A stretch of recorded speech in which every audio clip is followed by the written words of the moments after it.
Hey guys, it's Day here and welcome back to another video.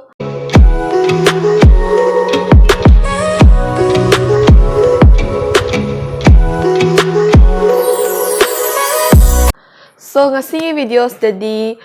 March ahead ki reading dot tawradoine haide hojik edo March yogadaba 3-4 days khakta ngaire aduna like March ta kai urang pa yai habado ngasi di dum pick a pile reading oina tawrani haidi dum aina pile ahong khak mayam gi mangda uchar ani ba kwa aduga utliba pile dagi isa na haidi ngaktang khanbiraga karamba pile dan hen attracted oibige habado adudo ngaktang khanbiraga haidi ai 5 seconds mu uchara ke ba aduda poster aga khanbige shai na tragana adum kai haini like aduda yengaga khalhoge har shai ko adudagi pile among khanbiraga pile dugi according da adum like March thas da kai urak pa yai vision do adum aina pirakani ba do time stamp so hapcharam ge adu isa gi akhan ba pile do skip toraga adum yengbige har shai duga adum full yengbiraga so hena nungai jai aduna March thada kai leke habado ngasigi readings dagi mayam punna khangminarase aduga ngasigi readings isu general reading oigani aduna yamtina personally resonate tartabadi ayaba ko mi khuding makta hena personal oiba reading tawbininga di ai Instagram link to ai description box adum hapcharam ge aduda changaga adum message thabiraga isagi slot booking tawba yani ba ko ado hoi tamang handabida pick up room the mayon selase. Let's get into the video.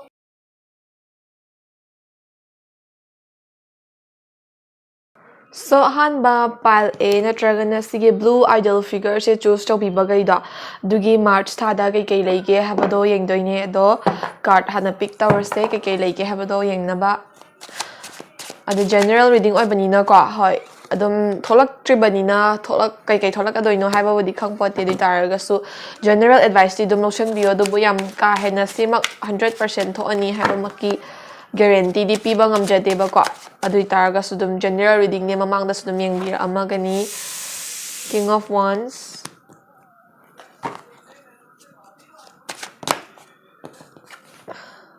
Two of Wands ngata thole he pile A gi de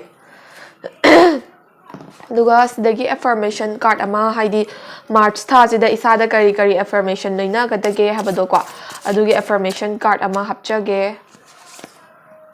perseverance khang bakan bangai bakan ba ko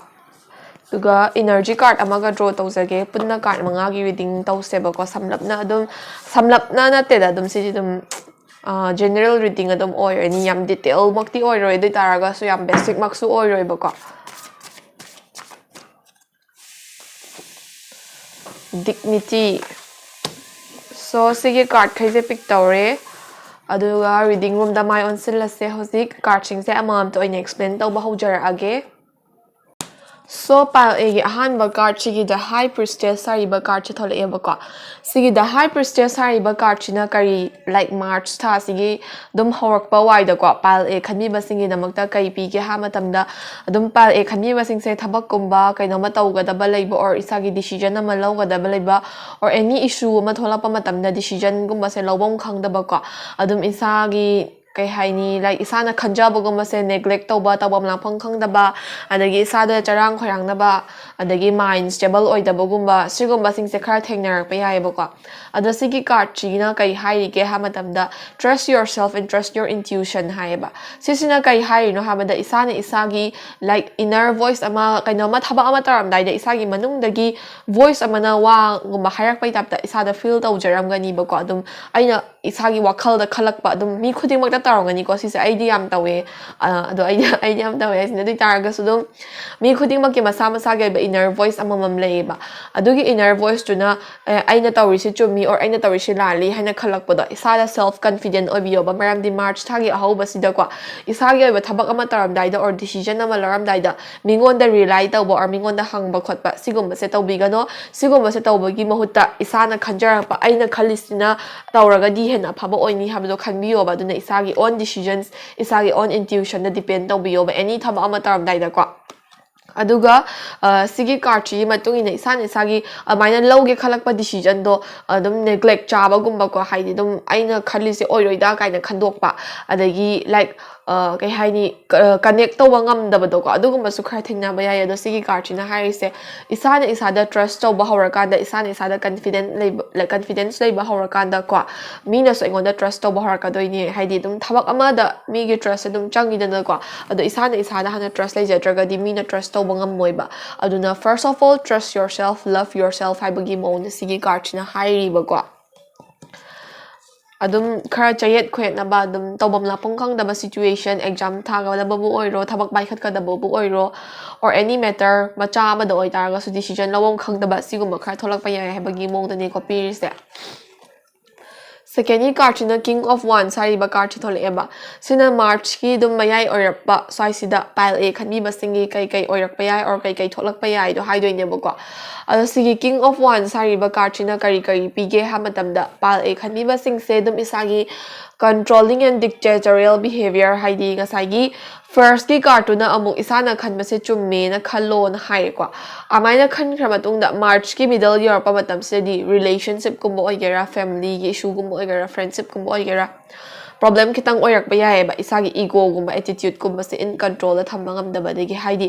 march ki horok pasida di isani isada trust to na hai ma ko ado trust to bodu da overconfidence hai ga dra trust to ba henman ba hai ga dra aina khalish na chummi hai ba gi attitude ta mina gang ba sak ta da ba sigumba se khari thingrak ba yae ba ko aduna hoi isagi vision du gi according na chatna ba hotna ga dam ni isana pam ba lambi du chatna ba hotna ga dam ne but yaroi da ba or negative side ta la ka da boy tar ga di kai hai ni like headstrong oiba attitude kumba ego gumba di khara thadok piyo na haiba adu natraga di mangja bala kani na haiba ko adu card ani sam relatable oiba tabla tawe maram di first card sina mu da sana na sa trust to batam mo hai dagi march ke maya yosalak padan amu yam ka hen overconfident oigano or yam ka hen headstrong oigano haiba maram di first ki card chi give advice follow tar batung da isa de overconfident oiba dagi aina khali sina chumi haiba attitude ta chat pa ya ba yi vision ne ba adu gi attitude to khara amu control ta wo maram di life se balance ta thamna ba hai haibagi mo da sigi card na hai ne ba ko aduga pile a khami ba sing se isa isa na vision amamam leizaba hai di future or career gi vision amamam leizaba or business ama start tauge na khanma maram de entrepreneurship kam related oi ba sigi card ko sa na business ko ba start tauge khanba or kaino ma thabak ama bai khat ba hoge na khanbi ba leitar ga di dum march ki mayai swai su da dum bai khat ba hobi ro chingna da bi da isa gi vision da chat pa do adum ngamna ba hotna ba hobi ro hai bagi mong da advice ama su pi ba ko sigi second ki card china aduga last ki card chi amu tarot card ta last ki card ni ko sina amu two of wands sari ba card chi thole eba sigi two of wands sari ba card chi na amu kai hai ge ha matam da pal e khani ba sing se life te advance to be explore to ba hai di ka sai ye dum isana pa ba lambi or isana pa ma thabak to pai khat ba hawre e hair kan si da ko dum tapna ano ba khangam da ba ma explore to ba harak pai ha na isana uru da ba thengnaru da ba ma explore to ba harak poi ram bai ko adumai ne isa gi career isana pa ba lambi si da khong thangjin ba advance to shin ba harak pa matam si da ko isana isada Singna bagumba ko isa isa da chingna bagumba doubts and limitations layak bagumba haidi aina tawdoi thabak sibu aina tawriba or changshila iba thabak sibu chummi brane or aigi lambi sibu onara brane kaina maina doubts lejaba adagi isa na kaino ma thaba ma tawdora kanda ko limitation thamjinjara bagumba aise oigidra oiradra as aina si tawradi kai mangjara pa kaina limitation thamjinjara pa sigumba su tawrap yai badagi isa na tawriba thabak tu da isa na self judgment biza bagumba sigumba su oirak pa yai na haiduna yari gai ngasagi isa na paikhat pa hor thabak tu da mang thana changchen lakpa matam da isada self doubt obigano judgment pibigano adum mistakes kumba thingna taraga so mistakes or disappointments to da gi learn taraga tungi oina mai pak parom da sum khong thangjin bi yo soira ga hayak toidina traduna isada yam ga hena akiba limitations and doubts siguma myam se loinaraga chatpi gano haibagi mongda advice ama supiri ba ko si karchina Next, the perseverance hari ba card thol eba. Ngasai dagi thola iba card siga sigi in affirmation card siga amuk yam relatable oye ko haidi mainly pile a sing se career oriented oiba or thabak ingkhang gi oiro na traga na adum kaino ma pai khat ka da ba thabak ama taw ga da ba sigumba gi kaino ayamana ko pare khamiri ba sigi sigumba gi ithil ama hai tare ko adugumba ma lei ba ma le vibe ama do sigi card na hai se hotna ba First card china March ahobada hotnaba do kaya tawdrikanda hawdrikanda isa trust tobiyo hare second ki card china hotna ba hawba yare hare third ki card china isa thajabiyo na hare ko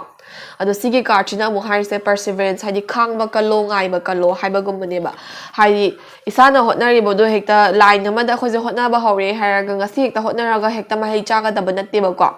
it takes time hadi matam changi isana hotna ba or tawgi khan matham se matam changi duna khangba kan ba ngai ba kan ma sam na mathau tai ba do sigi perseverance yaw di sa give up tawning pa adagi oiroi da kaina haraga mistake amada hekta fatlauna tokthokpa gumba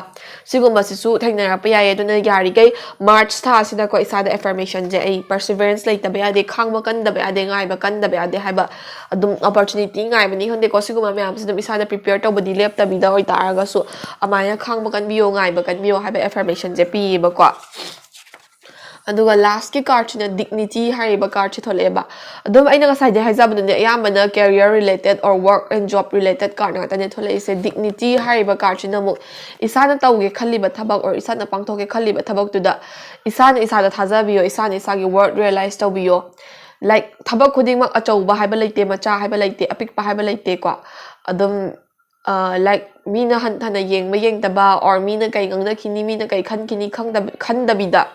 isagi tawge khali ba thabak tugi dignity ngak na ko isagi tawge khali ba thabak tugi value do khangna paikhat piyo maram di mina la aga isagi damakta nangsi tawne haina career ama option ama pibi doinate or paisa pibi rak doinate ko adun isana like paisa nung sa tan bigi bu oiro career da step in tawna ba bu oiro ko isagi dignity isagi work tugi dignity khangna migi influence chatta bida mina kai ngangna gini kai khan gini khanda bida ko isana hotna bam thopo hotna biyo haibagi mongda advice piriba do pile egi march ahead reading says the lawyer kashu thoidokpa relationship adegi friendship and also gumba di kashu aphattaba lakningai leite ko ayamana career focus or ise hawise dum isa se career rom da hena mai on sin lo haina like pukning chingshin bagi tap tane bago card chingshin su thola ise tu na isana tawning ba pai khatning ma thabak mayam leitar ga sum hotna ba hobiro ado dum mathangi reading da mo kai lake habado yenga se ngasi goina di reading se pile egi dish the loire mathang da career reading amu extra oina ko career focus reading amu tawar su tawjarake ngasi go oina di reading se sagi general advice lo ba ba sing adum lotion bio dum tholak pa ya ba ko kai kai or pi habado do ngasi go oina di matang side lotion jarage stay tuned for more. So next up pile B natragana sigi tarot deck se khanbi basing do dugi March hita kai lege habadugi reading tawdoine do khoi card hana pick torase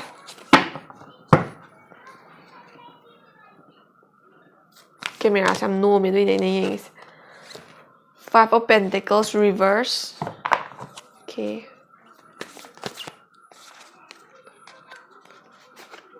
Queen of Cups. Pile B sina amuk yamna emotional ga emotion ga related about card ngam ta thode ko tuga King of Pentacles. Okay, phaba card am diyaw he at last. And then affirmation card ama ko haidi pile B singdo handaki lakador iba man sida kari affirmation loina gadage habado ko tugi affirmation card ama ka pick tawjage.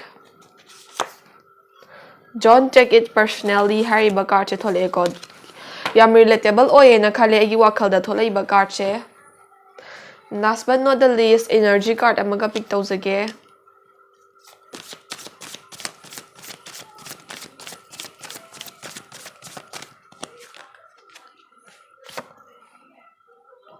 Archangel Michael. Okay, so card chingje pick tawba loire duna card chingje amam to ina tongan na explain tawjarage in detail da the reading se how se.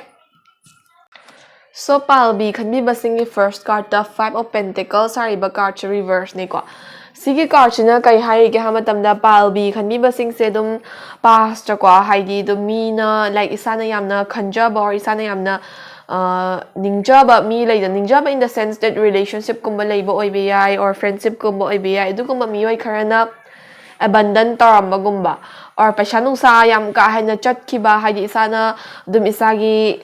budget kumba plan out ta hoda bagini khangde or mina advantage lobi ke bagini khangde paisa nungsa yam ka haina waste thoki ba gumba financial loss kumba abandonment gumba khar thengnaramba yai ba kwa ado sigi card-china harise palbi khanibasingse March thagi ahobasidadi isana mangkhiba paisa nungsa wealth kumbase khitang recover tawba ngamakpa kwa adagi isana khangba kanba ngaiba kanbagi mahai khara chaba yabagi vision piriba sise hanadagi dum career gumba goals gumba or relationship gumba gidamakta hanadagi hotna jarakpa khangjarakpa ngaijarakpa misingi damakta oibati yaye sigi second gi wording sina harise perseverance layrakpa hanadagi khangba kalakpa ngaiba kalakpa misingi damakta some good doors are opening for you in this coming month ko aduna hariba March hariba thasina harakpa matamsida palbi khabibasingi miyoi kharagi ko afaba khara lakhadoba leire haida hanadagi khangba kanjarakpa ngaiba kanjarakpa wana ngaijarakpa gumba khara leiramba yai ko adugumba singi afaba opportunity or afaba door khara hangdorkadaba leire aduna afaba mayamda receive tawnaba haidi ready da leibiyo haibagumba ba aduga mostly dum isana yamna nungairamdaba thokdok khara thokhiba or thamoi sokna nungaijadaba penjadaba situation khara leikhiba oitaragadi dugumba situation dudagi tapna move on tawba ngamjarakpa or situation da solve tawba ngamba adugumba gi vision khara su piye aduna palbi singi first card chedum afaba card neba ko aduna like yam thina nungaitana or set oina leibiba singi di dum afaba lakadaba leire aduna ko ready da dum leibiro ba mayam no haide dagi hanadagi pharaga lakpa singi sudum hen afaba opportunity mayam tholakpa yai aduna wada bida dum March ki ahoba sidadi afaba good events and good vibes are going to happen haiba motive sida dum isagi hotnari ba singna makata na dum hotnabiyo second card china Queen of Cups sari ba card chithol eba ko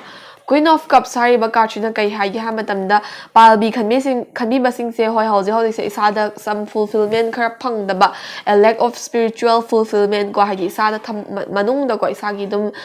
soul da nungai taba gumba thawai nungai taba and all ko sigumba sing se khara laibiramba yai in haiba dum sigi card-china su first card-china su hai ko khara emotional oiba gumba adigi yamna reactive oiba gumba ka shulai taba wa machada yamna sounding ba or yamna nungai taba gumba sigumba sunum phawbiramba yai ko ado sigi card-china harise be compassionate and be open hearted haiba ko haidi isa dawna thawai nungai taba or like down jetpa mi miyam ma leramgani ko aduna mingon the root oidabida dum phasana mi miyam se yana ba loina ba dum tambiyo on the other hand isa the open hearted oibiyo na haiba open hearted oibiyo haidi isa da thamoi na nungai taba or isa da manung da nungai taba or mi ama da nungai taba pharpa singse phummaga thamiga na ba phummaga dum tham taraga di ngasagi hadadagi nungai taba miyam duga mix taraga isa se dum tabom lapang khang taba adagi happy oibam khang taba sad oiba sigoma miyam se dum continue tawba yae ko aduna isaje nungaina harauna leige haitargadi isada powerful emotions mayam se dam tawdabida ai nungai natragana nungai te habse dum free and frank oina haidok piyo ba haidi mi amada isage partner da boy isage friend da boy hoi mi ngodu da am heart tawga da boy rabudi phummaga thame ko di targa su some sort of haidi mi amada nungai tre haraga atopam da share tawthok pibo ko ma admaya tar su tawbiyo ba maram di isada emotion je phummaga tham targadi March ki me wai sida dum isaje ke hani thawai nungai tabagumba or emotional oibagumba sigumba se mo halakpa yai ba duna yari gai be compassionate and be open hearted haiba advice pi ba ko happy wina satke hai taragadi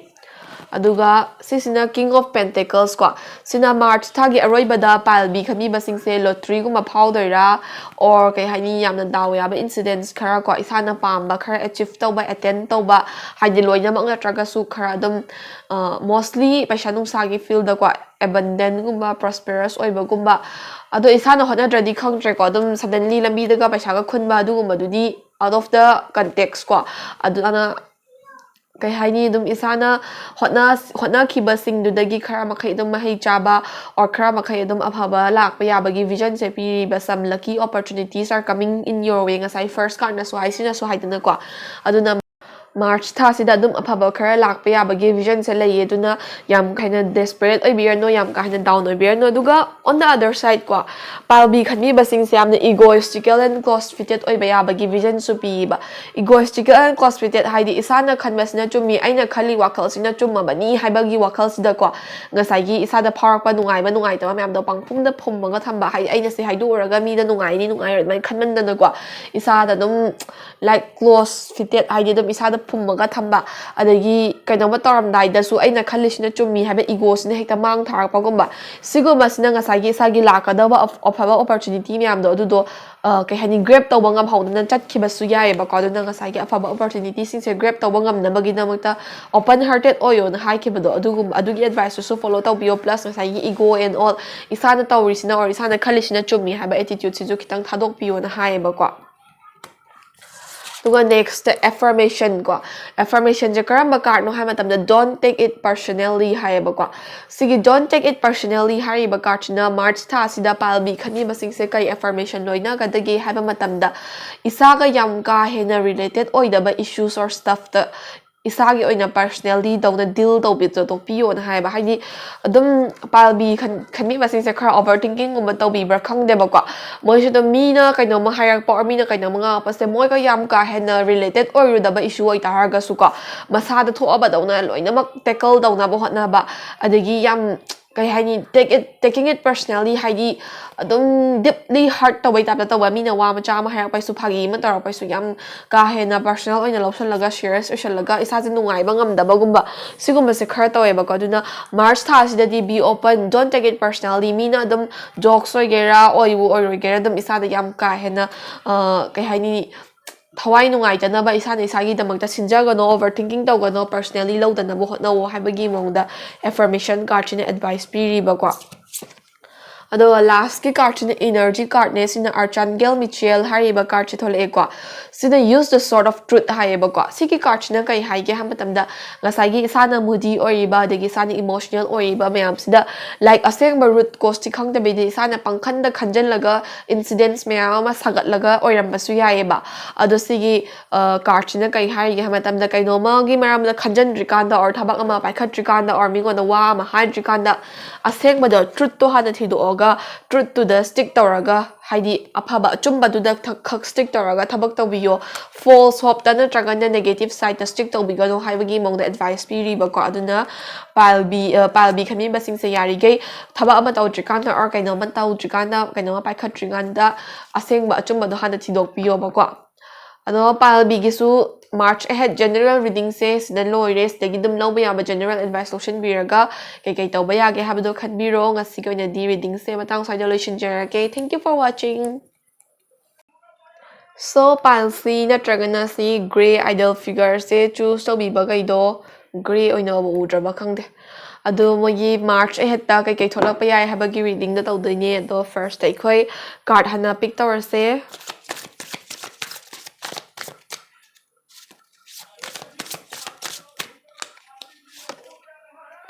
Ace of Wands,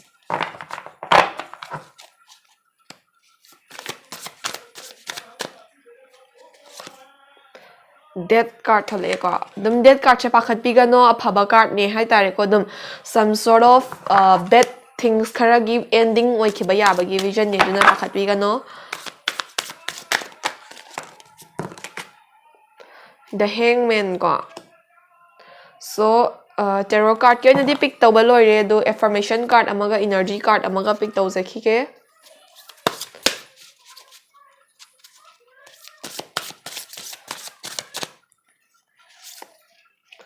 strength hariba card chi thole ko then last but not the least energy card amaga hap ke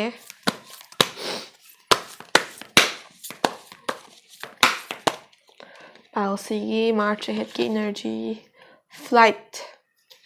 okay the card ching je pick taw ba horabani loirabani na reading se hawrase so palsi khani masingi ahan ba card ko Ace of Wands hariba card che thol eba sigi Ace of Wands hariba card china kai haige ha matamda palsi khani basing se hanadagi dum handak tha sidagi oi bi ai ko decision go malawam khang da ba resolution prophom khang da ba sigum ba khara go through to bi ram ba yai ba ko aduga nakan amaram da March thagi hobas te ko thabak ama taram dai da or kainoma paikhatlam dai da kai haini some issues related stuff kumda wa amangam dai da oigera ko isana tawgadari ba thabak tugi full no right tabida haidi vek oiraga wakhalda kai haini tawgadari ba thabak or ngangadari ba topic tugi maramda yam ka hena khangdabida ahai apa saba haigadra ko adum khangdani yam khangba sabado aduguma khara tawraga wa khara ngangthokba or action khara tawba yabagi mongda vision piriba amaina tawbaduna mina isada trust mangbagumba adagi kai haini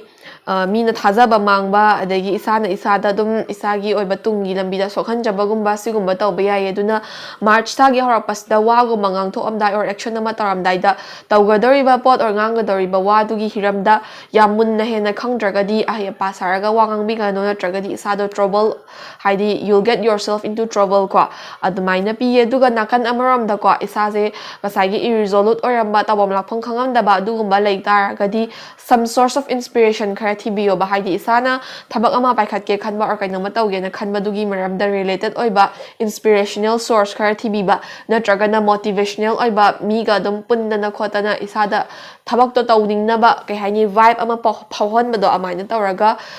isagi potential trust tawbiraga thabak kumana paikhatpadi hobiyo adubu kasai aina advice pikiba dumaina yam ka hena khangdaba hiramdadi ahya pasaraga khong thangjinbigano or wangang ngangbigano buko hoi ano learn tawge harabudi yai taragasu full knowledge chana lainaba dum tapna learn tawraga chatna moina hotnabiyo ba ko aduga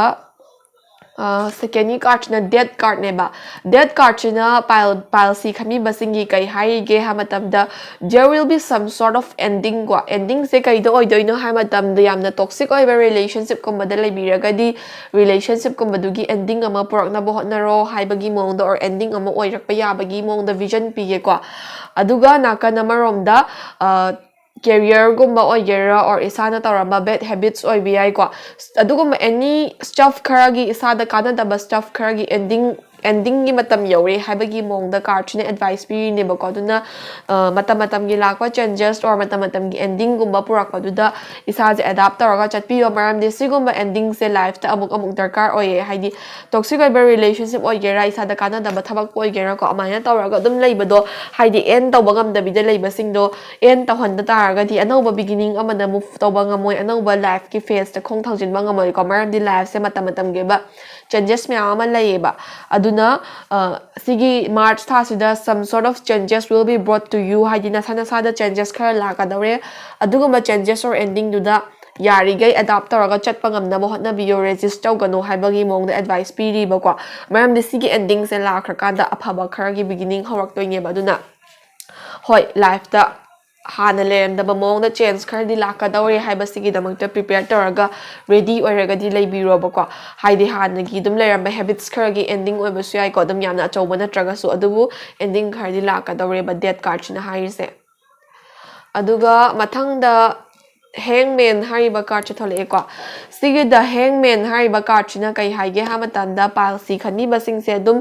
isa gi tawgadaba thabak sing se sacrifice tawraga kanadaba mafam matam de isa gi time and effort se waste tawraga leiba gumba adigi tawgadaba thabak sing se yambana loinamak financial problem leiba ni khangde or isa da potential gi doubts leijaba ni khangde ayambana thabak khudingmak suspend tawraga thambagumba procrastinate tawbagumba adagi avoid tawraga leibagumba siguma mayam se dum go through tawbiba maleba ko ado hojik sigi card china harise march ki ending swaida dum ngasagi changes sing do la khra matungda ko isada aphaba anoba beginning amagi phase amagi la kaino lak torabane aduna isagi kanadaba mafam atamda time and effort waste tawbado adu tokpiro aduga kanaba mafamda isagi time and effort to thadana ba hotnabiro na haeba ko aduga amuksu sigi card china makha tarakpada kai harige hamatamda isagi hojiki lakadariba beginning or kaino step in tawgadariba sida patience lebiyo haeba maramdi masai hanadagi adum matam mayam se sacrifice tawraga lakrabane ko aduga hojik tawgadariba thabak sida nanghawraroi nanghawraroi matagum hekta gari taksalaga thabak tawbaguma maina taw taragadi isagi num anoba beginnings da su asoiba oihalakba yaeba ko aduna sigi card china harise march ki endings da isana thabakuma start tawge na khanbagi opportunity lakpa or start tawba hounaba kainoma hawrakpa yabagi or relationship kumbagi taraga su anoba hawrakpa yabagi vision lai taragadi tapna patience leina punaba step by step punaba hotnabiyo hatu rush tawbigano adigi ngasagi avoid tawraga leibado tawbirano dum flow amada chathanbiyo ko aduga kanadaba mafam matamda sacrifice tawgi mayam dusu tawbirano afaba side ta chatnaba adum matam ge life ki changes ta adapt tawraga chatpiro haibagi mongda advice piri boko sigi card china aduna pile si khanmi basing se dum some sort of changes ti lakadawre aduna si myam sigi damakta ready da leibiro aduga prepared oiraga leibiro ko aduga next card na string hariba affirmation card thole sigi string hariba affirmation card china ngasagi ending se ko mostly dum toxic relationship leiba mi singi di ending ama oiraba matam biak bagum bane ba ko haidi toxic relationship ta leiba se mamaktabu phanam nang nushiner sudum isa da awa pi ba ngakta ya mo oirane ko or toxic career ko mo pusia or even friendship ko mo ibeswai ko adu mayam do tok na ba hotna ba matam da isa se down chatpa emotionally happy oiba ngam da ba settle oiba ngam da ba seki oiba khara mkhaidi thengna kani ba ado yari ge mentally strong oina leina ba hotna biyo haye sigi strength card chino ko Mars tha je sagi mental strength se strong oina leina ba breakdown tong na ba hotna biyo maran de sida strong oina le hauda tar gadi changes to the adapt to ba ngamaroi changes to the adapt to ba ngam da tar gadi aphaba do lak pa ngamaroi ba aduna be mentally and emotionally strong this month haye ba ko si affirmation card china mentally and emotionally strong oina lebiyo haye ba aduga last ki card china flight hariba energy card che thole eba ko flight hariba energy card china pile si khani basing se dum isagi life se dum mi loina mang isagi life se fly to ni ko dum isagi life se apama pamba imagination or apama pamba career or goal to gi mai kai da pai shanning ba khotning ba siga ma myam phau ba se pile si khani basing di fly to bangam da ba dum kai no man ei pha phajil laga lei ba gum ba siga ma myam se dum thengna bi re ba do sigi march tha sina lak pa da gi di isagi career gum ba do gera isagi relationship boy gera isagi life sigi oi ba ko anova advancement anova mangjil thaba life amagi beginning amado agera or aphaba kharada ngasagi pai banga mamda na leibodo pai banga makadawre aphaba kharadi lakadawre habagi mongda energy card na pi ne ba ko aduna ngasagi phattaba mayam dugi changes lakpada or fatama mayam dugi ending lakpaduda matam gi changes to the adapt to wangam na bachat piyo aduga ngasagi aphaba mayam sibu welcome to biyo habagi mongda advice piri ba ko so pal sigi su reading se matang swaida lojare sidagi dum law ba general advice lotion biraga kai to ba yage habdo khanmiro ga sigo na di reading se matang swaida lotion jarage thank you for watching. So guys, video se ngasigi di matang side lotion jarage aduna ngasigi reading sida soi kiba yar sida mayam na ngakpiyo aduga general reading obanina ina ngasa haijabadu ni yam personality or senator da basu yai ko aduga ai the next ja ke reading tawge haina di khalle du targa sudum isa na apama reading taw haning ma leiba sing do dum comment box ta drop down ta piramo ai adugi topic tu da dum video se mangam na basu hotna jage aduga aigi channel asibu makata na support tawbiyo subscribe tawbiyo share tawbiyo video asibu like amadi comment su tawbiramo aduga march tha se aphaba ngak to minner se ngasi ga di matang swaida lo shinjarage. Thank you for watching my video. Stay tuned for more. Bye bye.